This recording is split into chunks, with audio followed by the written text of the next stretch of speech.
Hey, bonjour tout le monde. Alors j'espère que vous êtes en forme aujourd'hui. On va s'attaquer à la deuxième vidéo dédiée à Nomad après la première vidéo d'introduction.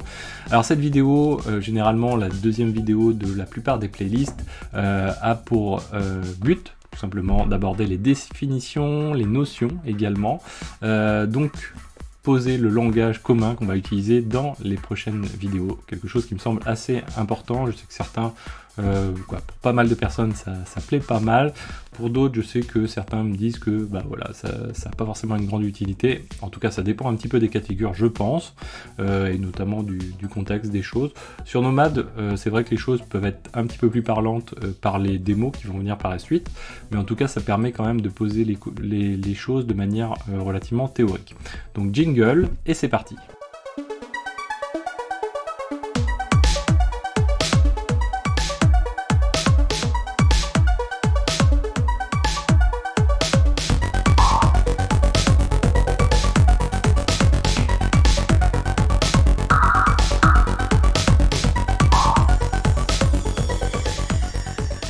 Alors avant de commencer, surtout, si vous n'êtes pas encore abonné à la chaîne, faites-le, ça vous permettra tout simplement d'éviter de louper les prochaines vidéos de la chaîne Xavki. Ça permet aussi notamment de soutenir un youtubeur. Vous pouvez cliquer également sur rejoindre si vous souhaitez le faire, vous pouvez mettre des pouces bleus, et surtout ce que vous faites le mieux, c'est d'en parler autour de vous pour m'aider à faire connaître la chaîne, donc continuez à le faire.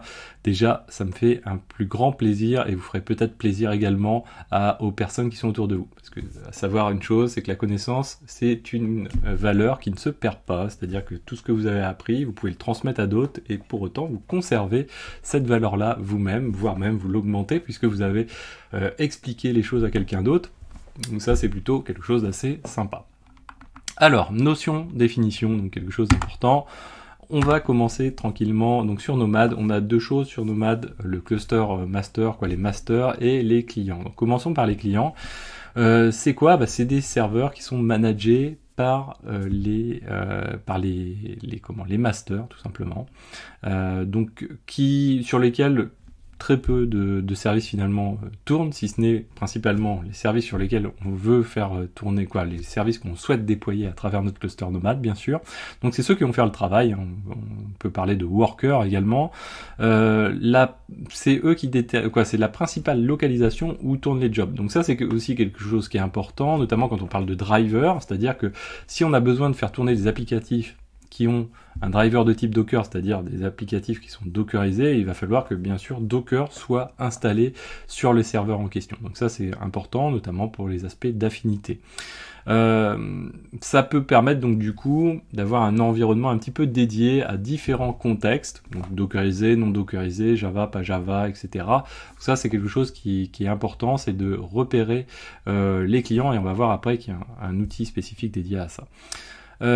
Derrière encore, c'est aussi quelque chose qui permet de fournir par exemple des volumes. Donc les volumes, au même titre, et c'est le même principe de fonctionnement que Docker finalement, on va vouloir mettre à disposition ou persister de la donnée en tout cas, et bien pour ça on va pouvoir créer des répertoires locaux sur nos hosts et faire en sorte qu'ils soient montés dans l'environnement d'utilisation de notre job, ou en tout cas notre tâche de travail en question. Donc ça, c'est quelque chose qui est important, mais ça veut dire également que ces volumes, s'ils sont pas présents sur le serveur sur lequel on déploie, bien on va pas retrouver le contexte qui va bien avec, les données également. Alors les serveurs, donc c'est le cluster central, on va dire, les masters. Donc c'est les machines centrales qui sont en charge de gérer les workers, bien sûr. C'est aussi eux qui portent l'interface graphique. Donc on retrouve dans la configuration, on verra, mais le petit UI qui va bien. Et puis derrière, au même titre exactement que Consul, ils subissent, ou en tout cas ils interagissent notamment dans le cadre du protocole Raft, c'est-à-dire un protocole d'élection. Et donc de ce fait, il est nécessaire d'avoir plutôt un nombre impair de serveurs. Donc mais du coup on a le risque quand même de le perdre, et du coup de perdre vraiment notre cluster, mais 3 ou 5 également. Alors ça sert à rien d'avoir des énormes non plus clusters de master, ça va pas forcément être très intéressant.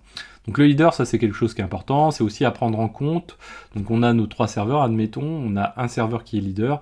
Quand on va upgrader notre cluster, et c'est le cas également pour Consul, on va pas forcément s'amuser à aller upgrader en tout premier le leader. L'idéal, ça va être plutôt d'upgrader les 2 seconds, et puis en dernier le leader, ce qui fait que l'élection du coup on va l'avoir qu'une fois. Parce que si on commence par upgrader le leader, on va avoir une réélection qui va se faire sur un des deux autres, et puis quand on va du coup arriver à un des deux autres à upgrader, eh bien on va se retaper une deuxième élection. Donc ça aussi c'est quelque chose qui est important à avoir en tête. Et donc ce mode de clustering, il sert principalement à une chose, c'est la haute disponibilité de notre nomade. Derrière, donc je vous disais tout à l'heure, on a nos clients et on a donc ces environnements un petit peu dédiés à nos clients, driver, Docker ou autres. Eh bien, on va parler de node pool, des notions qu'on peut retrouver également dans certains cloud providers. Ces node pools, ça va être donc un contexte global de clients qui vont avoir les mêmes particularités. Donc on va parler de groupes de clients qui vont être regroupés de manière administrative, qu'on va dire, mais on va pouvoir du coup sticker les jobs pour dire on va tourner plutôt sur tel ou tel node pool. Donc ça c'est quelque chose qui est très pratique. Donc c'est un moyen de gérer l'affinité qu'on peut retrouver également sur des formes un peu plus poussées et élaborées au sein de Kubernetes qui peuvent paraître un peu complexes. Là on va être sur un cas de figure relativement simple et c'est assez pratique. On peut l'utiliser par exemple quand on va avoir la gestion de GPU, si on prend sur des choses beaucoup plus récentes, mais également on va pouvoir jouer également sur les algorithmes de scheduling et dire tel groupe est géré par tel algorithme ou tel groupe par un autre algorithme. C'est un peu similaire pour les gens qui connaissent ou pour les gens qui ont vu la playlist dédiée à GitLab. On va retrouver cette notion-là, notamment au niveau des runners. On va pouvoir taguer les runners, les jobs et les faire tourner uniquement sur certaines machines. C'est exactement ce principe-là. Alors la fédération, là on va pas trop s'attarder dessus. La fédération, c'est le groupement d'un ensemble de clusters. On retrouve cette notion-là également dans Consul.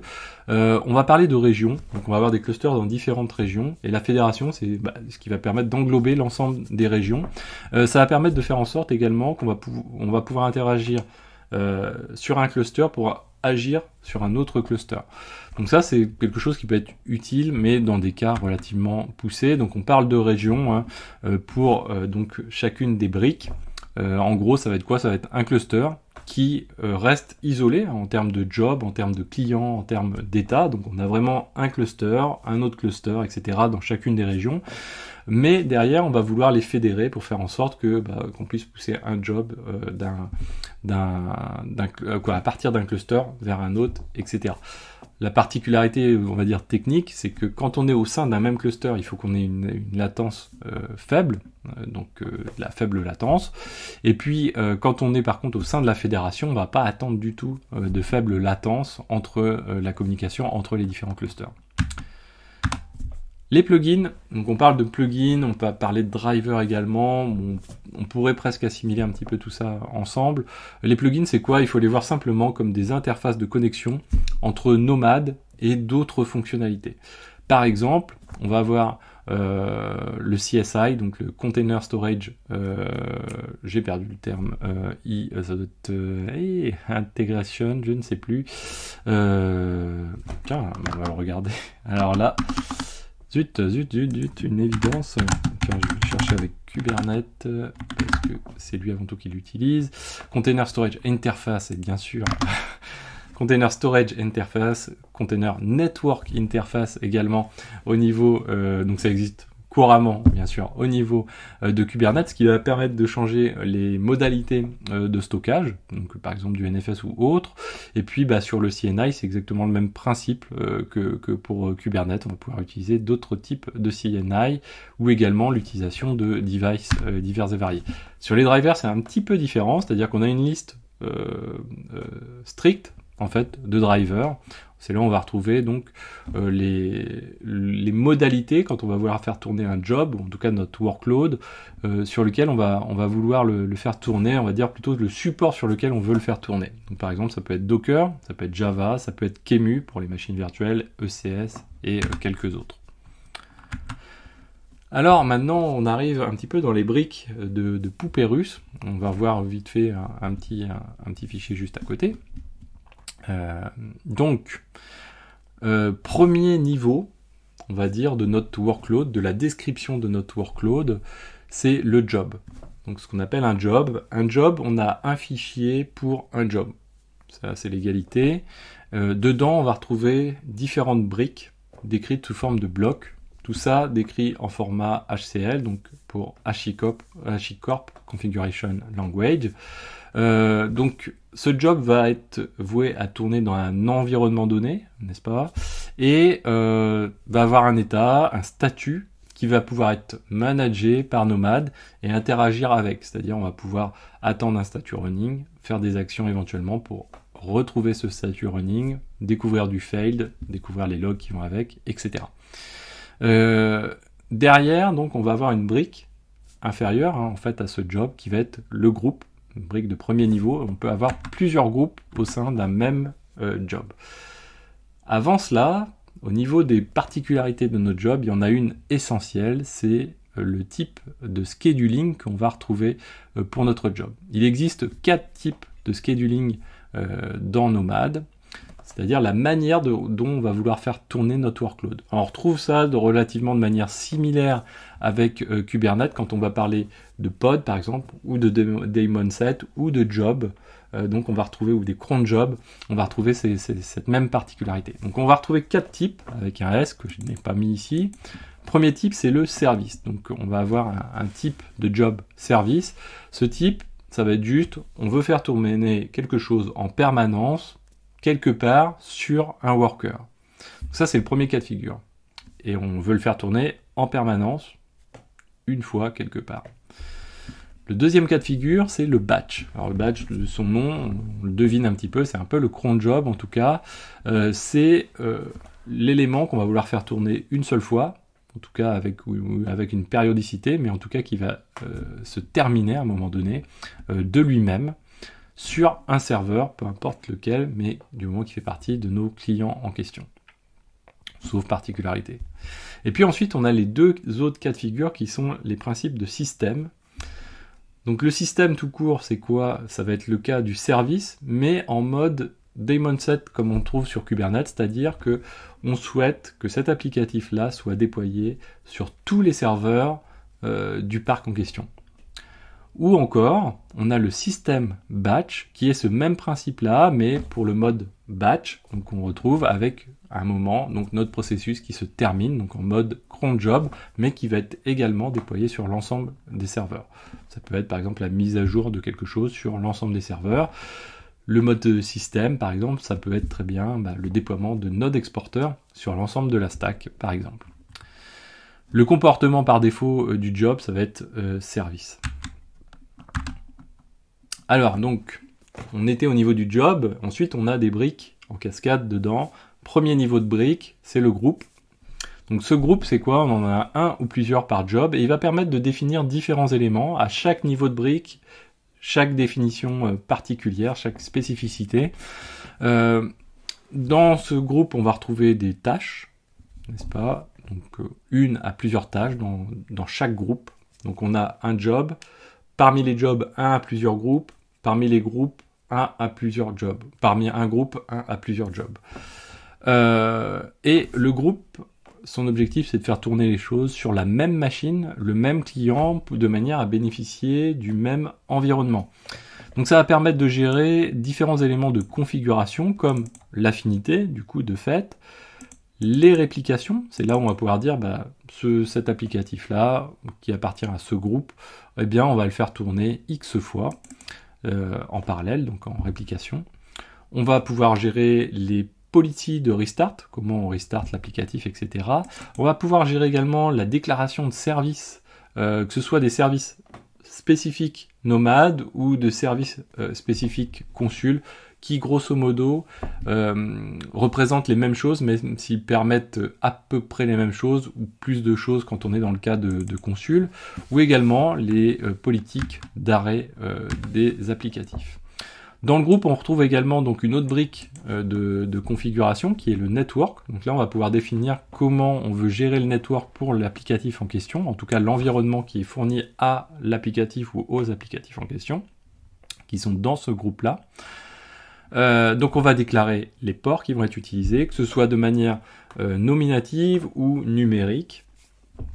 Ce qui fait que d'un côté, donc quand on va être en mode numérique, on va avoir des ports, on va dire, alloués de manière fixe, dynamique quand on va être en mode libellé. Et derrière, on va retrouver les mêmes principes que Docker, c'est-à-dire différents types de network. Le host, c'est-à-dire que là, du coup, on bénéficie directement du réseau du host, ou le bridge, donc là, on va avoir des interfaces qui vont avoir une certaine isolation, et on va pouvoir jouer dessus, notamment pour utiliser plusieurs fois les mêmes ports, etc. On va pouvoir aussi redéfinir des DNS, éventuellement, spécifiquement pour chaque groupe. Au sein des groupes également, donc on a un autre bloc qui va permettre de gérer les volumes, donc persister les données, hein, le même parallèle que Docker Volume tout simplement. Ça va permettre de partager des volumes entre l'environnement dans lequel est joué l'applicatif qu'on a lancé, le workload en question, et le host sur lequel on le fait figurer, libre à nous ensuite d'utiliser du NFS, etc. Donc ça c'est quelque chose qui est important, et ça supporte le CSI, donc le Container Storage Interface. Alors ensuite, donc, au sein des groupes, on peut avoir une à plusieurs tasks, donc qui sont des actions qu'on va réaliser sous forme de processus, bien sûr, et on va pouvoir définir dedans différents éléments pour ces tasks. Ça va être des templates, des artefacts, c'est-à-dire quel binaire on va récupérer, on va utiliser, ou sous quelle forme on va aller le récupérer, les logs, les lifecycles, on va retrouver également la notion de volume, c'est-à-dire qu'on a déclaré au niveau supérieur, au niveau du groupe, un volume, avec un nom donné, hein, comme dans Kubernetes à peu près, sauf qu'on a deux niveaux avec PV, PVC, et puis on va monter donc dans notre task, l'endroit où ce volume va pouvoir être utilisé, avec l'utilisation des bind mount à la manière de Docker. Je vous invite à aller voir la playlist dédiée à Docker, et les bind mount sont expliqués dedans. Au sein des tasks également, on va retrouver aussi cette notion de service qu'on a vu tout à l'heure. Ça va permettre d'interagir avec notamment le bloc network qu'on a vu donc tout à l'heure, pour pouvoir interagir et fournir des éléments au provider, que ce soit Consul ou Nomad. Dans ces tasks également, on va pouvoir utiliser la notion de template. Alors là, c'est assez intéressant. On pourrait, si on faisait le parallèle avec Kubernetes, retrouver un peu customize finalement, quelque chose qui est déjà packagé dans l'outil et qui permet de faire du templating finalement. Donc c'est fait à la volée, donc c'est ça qui est intéressant, c'est directement packagé dans Nomad, et ça va permettre d'utiliser différentes variables. C'est du Go template. Là je vous ai mis on va retrouver des variables soit spécifiques à Nomad, soit spécifiques aux environnements, aux variables d'environnement. Donc on va avoir le job name, mais on peut retrouver d'autres éléments, le Nomad port, etc., qui vont permettre, par exemple, de réécrire à la volée, si on a un applicatif, lui dire, bah écoute, tu écoutes sur le port que Nomad a bien voulu t'attribuer, par exemple. On va retrouver également des notions d'ACL qui vont permettre de définir des règles derrière pour nos applicatifs. Alors, donc on va retrouver des rôles, des policies, des tokens. On va pas en parler aujourd'hui. L'idée c'est simplement de se dire, voilà, il y a des possibilités de gérer la sécurité pour nos applicatifs. Voilà, on a fait le tour du coup de Nomad, de ses définitions et notions. Donc derrière, comment ça se traduit un petit peu, hein, c'est poupée russe. Donc on a un job qu'on va déclarer. On a ensuite, donc dedans, on va déclarer un type par exemple. On va aussi pouvoir le définir pour faire tourner ça sur une couche logique qui est le data center. Donc, je n'ai pas parlé. Ça n'a pas grand intérêt d'en parler. On va dire que c'est plus étendu que le node pool. En gros, pour nous, ça sera apparenté à un cluster. Et puis, dedans, donc, on retrouve un groupe avec son nombre de réplicas qui est la valeur count. Et on va retrouver dans ce groupe la définition, par exemple, de network, de ressources, d'allocation de ressources, de services, et puis également, bien sûr, cette fameuse task. Et dans cette task, on va retrouver aussi donc, la définition du nom, alors l'indentation n'est pas bonne, le driver que l'on souhaite utiliser pour la task en question, éventuellement des éléments de configuration de cette task, voilà. Donc ça, c'est quelque chose qui est assez classique, qu'on retrouve dans les applicatifs d'orchestration de type container ou mixte, hein, comme on le fait avec Nomad. J'espère que cette vidéo vous a plu. N'hésitez pas à la partager, à mettre des pouces bleus, à commenter et à vous abonner, à en parler autour de vous. Et moi, je vous dis à très bientôt sur Xavki. Ciao à tous.